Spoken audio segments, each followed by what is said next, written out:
అందరికీ శుభోదయం. Telugu Desam party BJP తోటి పొత్తు పెట్టుకున్నప్పటి నుంచి కూడా ముస్లింలు ఆ పార్టీకి ఓటు వేయకపోవచ్చు ఈసారి అనేటువంటి ఒక చర్చ నడుస్తూ ఉందండి. దాన్ని సహజంగానే యాంప్లిఫై చేయడానికి వైసీపీ కూడా ప్రయత్నిస్తుంది. ఆ విధంగా టీడీపీకి దూరం చేయాలి బీజేపీ పేరుతోటి అనే ప్రయత్నం వాళ్ళు కూడా చేస్తున్నారు. ఈ సందర్భంగా నిన్న చంద్రబాబు నాయుడు గారు నెల్లూరులో ముస్లింలతో ఒక సమావేశం పెట్టుకుని మాట్లాడారు. చారిత్రకంగా చూస్తే తెలుగుదేశం పార్టీ ఏర్పాటు చేసినప్పటి నుంచి కూడా ఉమ్మడి ఆంధ్రప్రదేశ్లో కానివ్వండి, ఆ తర్వాత విభజిత ఆంధ్రప్రదేశ్లో కానివ్వండి, ఆ పార్టీ పరిపాలనలో ఉన్నప్పుడు ఎప్పుడు సెక్యులర్ పార్టీగానే వ్యవహరించింది. అది అందరికీ తెలుసు. నిజానికి ఉమ్మడి ఆంధ్రప్రదేశ్లో కూడా కాంగ్రెస్ పార్టీ ఏ పార్టీ అయితే సెక్యులర్ పార్టీ అని చెప్తారో ఆ పార్టీ అధికారంలో ఉన్నప్పుడు ఆ పార్టీలో అనేక మంది నాయకులు, అసమ్మతి నాయకులు, ఒకళ్ళు అధికారంలో ఉంటారు, కొంతమంది అసమ్మతి వర్గంలో ఉంటారు. వాళ్ళల్లో వైఎస్ రాజశేఖర రెడ్డి గారు కూడా గతంలో ఉండేవారు. వాళ్ళ ఆధ్వర్యంలో హైదరాబాదులో ఓల్డ్ సిటీలో మత కల్లోలాలు వాళ్ళే రేకెత్తించేవారు, వారే వెనకుండి చేయించేవారు. ఎందుకు? అధికారంలో ఉన్నటువంటి ముఖ్యమంత్రిని సీటు దించాలి కాంగ్రెస్ పార్టీలో. అంతర్గత పోరు అన్నమాట. ఆ చరిత్ర చాలా ఉండేది హైదరాబాద్కి. నేను హైదరాబాద్లో చదువుకునేటప్పుడు తరచుగా హైదరాబాదులో కర్ఫ్యూ విధించేవాళ్ళు. కాబట్టి 1970s, 80s ఆ ప్రాంతంలో ఎప్పుడు కూడా హైదరాబాద్ అంటే మత కల్లోలాలకి ఒక అడ్డా, ఎప్పుడు కర్ఫ్యూ వస్తుందో తెలియదు అనేటువంటి వాతావరణం ఉండేదండి. తెలుగుదేశం పార్టీ ఏర్పడిన తర్వాత 1983లో, ఆ తర్వాత నుంచి ఎన్టీ రామారావు ముఖ్యమంత్రి అయిన తర్వాత మత కల్లోలాలకి అసలు అవకాశం లేకుండా చేశాడు. మొట్టమొదటిసారిగా చరిత్రలో, అంటే హైదరాబాద్ చరిత్రలో మత కల్లోలాలు జరగకుండా సంపూర్తిగా నిరోధించినటువంటి ఘనత ఎన్టీ రామారావు గారిది. ఈ విషయాన్ని చాలామంది చరిత్రలో అంగీకరించారు. నేను ఎన్టీ రామారావు గారి మీద ఇంగ్లీష్లో ఒక పుస్తకం రాశాను. అది అంతర్జాతీయ ప్రచురణ సంస్థ పెంగ్విన్ ర్యాండమ్ హౌస్ అనేవాళ్ళు ప్రచురించారు ఇంగ్లీష్లో. దాని పేరు maverick messiah, a political biography of NT Ramarao. అందులో నేను ఈ అంశం గురించి కూడా రాశాను. ఎందుకంటే ఎన్టీ రామారావు హిందూ స్వామీజీలాగా బట్టలు కట్టుకునేవాడు ఒక దశలో, అందరికీ తెలుసు. ఆ తర్వాత ఆయన కొంత భక్తి కూడా ఉన్నది వ్యక్తిగతంగా. ఆయన పౌరాణిక సినిమాల్లో నటించాడు, రాముడిగా, కృష్ణుడిగా. ఆ నేపథ్యంలో ఈయన హిందూ మతోన్మాదిగా ఉండే అవకాశం ఉందని కొంతమంది అనుకునేవారు తెలియక. కానీ ఎన్టీ రామారావు అంత సెక్యులర్ ముఖ్యమంత్రి ఉమ్మడి ఆంధ్రప్రదేశ్ చరిత్రలో మరొకరు లేరు. ఆ తర్వాత కూడా చంద్రబాబు నాయుడు గారు వచ్చిన తర్వాత కూడా మత కల్లోలాలు అనేవాటికి అవకాశం ఇవ్వలేదండి. ఎందుకంటే మతాన్ని అడ్డు పెట్టుకుని రాజకీయం చేయడం అనేది తెలుగుదేశం పార్టీ చేయలే ఎప్పుడు. అయితే ఆ తర్వాత ఏమైందంటే తెలుగుదేశం పార్టీని ఎప్పుడైతే బీజేపీకి మద్దతుగా నిలబడిందో, ఎస్పెషల్లీ వాజ్పేయి గారి టైంలో 98 నుంచి తెలుగుదేశం పార్టీని యాంటీ ముస్లిం పార్టీగా ప్రొజెక్ట్ చేయడానికి ఒక ప్రయత్నం జరిగింది. ఆ ప్రయత్నంలో కొంతవరకు సక్సెస్ అయ్యనమాట వాస్తవం. ఎందుకంటే ఆ తర్వాత నుంచి ముస్లింల్లో ఓటింగ్ శాతం కొంతమేర తగ్గింది టీడీపీకి. ఇప్పుడు కూడా ఏమైంది, యాక్చువల్గా ఈ కూటమి ఏర్పడక ముందు తెలుగుదేశం పార్టీకి ముస్లింల్లో కూడా భారీ ఎత్తున మద్దతు ఉంది. ఎందుకంటే జగన్మోహన్ రెడ్డి ప్రభుత్వాన్ని ఎట్లయినా సరే దించాల్సిందే, ఈ ప్రభుత్వం ఎవరికీ మంచిది కాదు, ఏ వర్గానికి మంచిది కాదు అనే అభిప్రాయం ఉండేది. అయితే ఎప్పుడైతే కూటమి భాగస్వామి అయిందో తెలుగుదేశం పార్టీ, సో బీజేపీతో అంటకాగుతోంది కాబట్టి మీరు ఓట్లు వేయకూడదు అని చెప్పి ముస్లింలను కొంత రెచ్చగొట్టేటువంటి కార్యక్రమాన్ని అనేక మంది చేశారు. అంటే వైకాపా నేరుగా చేసింది, వైకాపా మద్దతుదారులుగా ఉండేవాళ్ళు, లేకపోతే వైకాపా సానుభూతి పరులైనటువంటి మేధావులు, ఇట్లాంటి వాళ్ళు కూడా మాట్లాడడం ప్రారంభించారు. ఈ నేపథ్యంలో చంద్రబాబు నాయుడు గారు నిన్న నెల్లూరులో ఈ అంశం గురించి కొంచెం లోతుగానే మాట్లాడాడు. అదేంటంటే పార్టీ పెట్టినప్పటి నుంచే కానివ్వండి, లేక ఆ తర్వాత తెలుగుదేశం పార్టీ బీజేపీ తోటి అలయన్స్ పార్ట్నర్గా ఉన్నప్పటి నుంచి, అంటే 98 నుంచి కూడా వాజ్పేయి గవర్నమెంట్లో మరి బీజేపీ ప్రభుత్వానికి మద్దతుగా ఉన్నది. అప్పుడు ఎన్డీఏలో భాగస్వామిగా కూడా ఉన్నది. అప్పటి నుంచి ఇప్పటి వరకు ఎప్పుడు, ఆ తర్వాత మళ్ళీ 2014లో బీజేపీతో జతకట్టినప్పుడు కానీ ఎన్నడూ కూడా ఏ మతం పట్ల, ఏ వర్గం పట్ల, మైనారిటీల పట్ల ఎటువంటి వివక్ష టీడీపీ ప్రభుత్వం చూపలేదు అనేది చరిత్ర. దాన్ని అందరూ దృష్టిలో పెట్టుకోవాలి అని మాట్లాడాడు. ఆ విషయాన్ని అడ్రస్ చేయాల్సినటువంటి అవసరం ఉంది తెలుగుదేశం పార్టీకి. ఎందుకంటే ఎప్పుడైతే బీజేపీ తోటి మరి పొత్తు ఉన్నదో సహజంగానే కొన్ని అనుమానాలు, కొన్ని భయాలు ఉంటాయి. ఆ భయాల్ని, అనుమానాలని ఇంకా పెంచేటువంటి ప్రయత్నం బయట నుంచి జరుగుతుంది. సో ఆ నేపథ్యంలో ఆయన అడ్రస్ చేశాడు.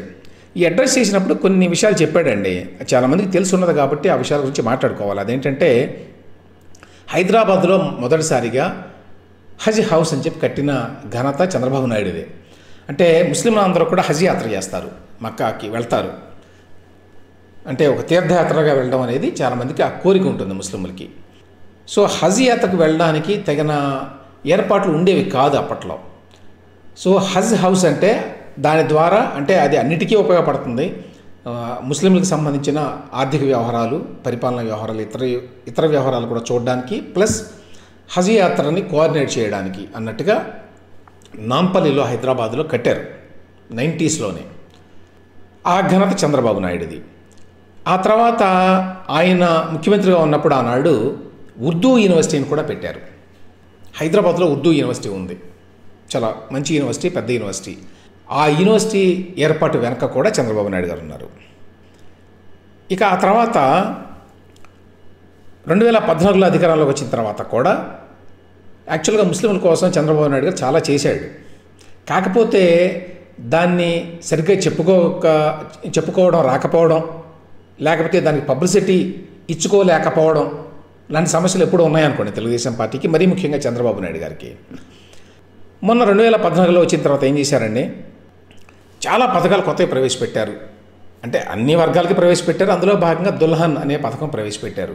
ఏంటి, ముస్లింల్లో పేదవాళ్ళు ఉంటే వాళ్ళు ఆడపిల్లలకు పెళ్లి చేయాలంటే వాళ్ళకి కొంత డబ్బు ఇవ్వాలి, 50,000 రూపాయలు అనుకుంటాను ఇవ్వాలి, పెళ్ళి చేస్తుంటే ఇస్తారు ఆ డబ్బు.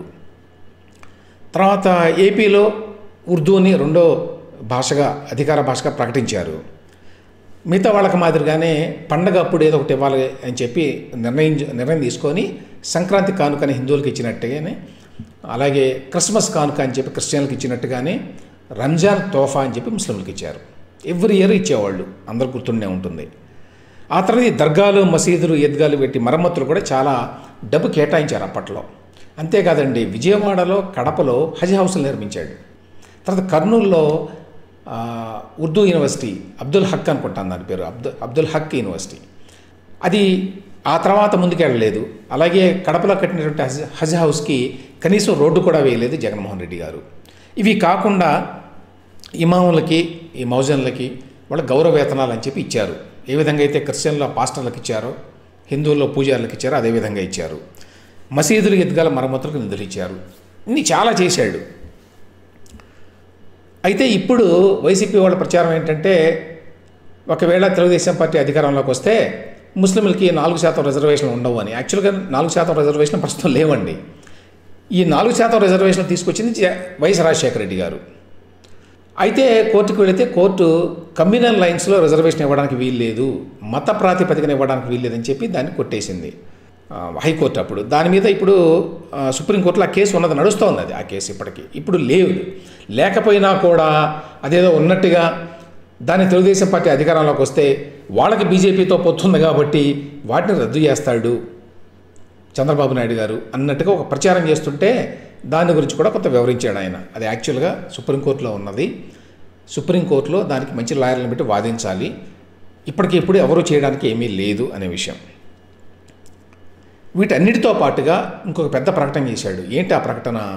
హజ్ యాత్రకు వెళ్ళేటువంటి ముస్లింలకి ప్రతి ఒక్కరికి ₹1,00,000 ప్రభుత్వం తరఫున ఇస్తాము అని. ఇక్కడ ఒక సమస్య అదేంటంటే, సరే సమాజంలో అన్ని వర్గాలకి కూడా మేలు చేయాలనుకుంటే ఎంతో కొంత ఆర్థిక సాయం చేయాలి, వాళ్ళ ఉన్నతి కోసం ఏదో పథకాలు పెట్టాలి, ఇవన్నీ ఉన్నాయి. అయితే మత ప్రాతిపదికన దాన్ని ఒక ఎక్స్ట్రీమ్కి తీసుకెళ్ళి హజ్ యాత్రకు వెళ్ళే వాళ్ళందరికీ ₹1,00,000 ఇస్తాను అనేటువంటి ప్రామిస్ చేయడం అంటే సహజంగానే చాలామందికి ఇది కొంచెం దీనివల్ల ముందు భవిష్యత్తులో చాలా ప్రమాదకరమైన పరిణామాలు వచ్చే అవకాశం ఉంది అనే అనుమానం వస్తుంది. ఎందుకంటే ఎప్పుడైతే మీరు ముస్లింలకు హజ్ యాత్ర కోసం ₹1,00,000 ఇస్తానని ప్రకటన చేశారో, హామీ ఇచ్చారో, అవి వెంటనే ఆల్రెడీ క్రిస్టియన్లకి ఇస్తున్నారండి. క్రిస్టియన్లకి చంద్రబాబు నాయుడు గారు ఉన్నప్పుడు జెరూసలేం వెళ్ళడానికి కొంత మొత్తం ఇచ్చారు. హిందువుల కోసం కూడా తీర్థయాత్రలు పెట్టారు. బస్సులు పెట్టి తీర్థయాత్రల పేరుతో చేశారు. కానీ ఇది అందరినీ సంతోషపెట్టాలి అనేటువంటి తాపత్రయంలో ఈ సెక్యులర్ మార్గం నుంచి పక్కకి వెళ్ళిపోయి మత ప్రాతిపదికన అందరికీ ఏదో ఒక సాయం చేయడం అనేది ముందు ముందు చాలా ప్రమాదకరమైన పరిణామాలకు దారితీసేటువంటి అవకాశం ఉంది. నిజంగా సెక్యులర్ విధానాలు నమ్మేవాళ్ళు అయితే ఖచ్చితంగా దీన్ని విమర్శిస్తారు, అందులో డౌట్ లేదు. అయితే ఇవాళ పరిస్థితులు ఎట్లా అయినాయి అంటే, నిజంగానే తెలుగుదేశం పార్టీ బీజేపీతో పొత్తు పెట్టుకున్నా, పొత్తులో ఉన్నా కూడా ఎన్నడూ ముస్లింలకు అన్యాయం చేయలేదు, వాళ్ళ పట్ల ఎటువంటి వివక్ష చూపలేదు. చూపకపోగా వాళ్ళ కోసం అనేక పథకాలు ప్రవేశపెట్టింది, వాళ్ళకి ఆర్థికంగా సాయడానికి చాలా ప్రయత్నాలు చేసింది. విదేశీ విద్య కూడా వాళ్ళకి పెట్టారు గతంలో. ఆ విదేశీ విద్య ముస్లింలకు ఇచ్చేది, దాన్ని జగన్మోహన్ రెడ్డి గారు వచ్చిన తర్వాత తీసేశారు. దాని మీద కొన్ని ఆందోళనలు కూడా జరిగినాయి ఈ మధ్యకాలంలో.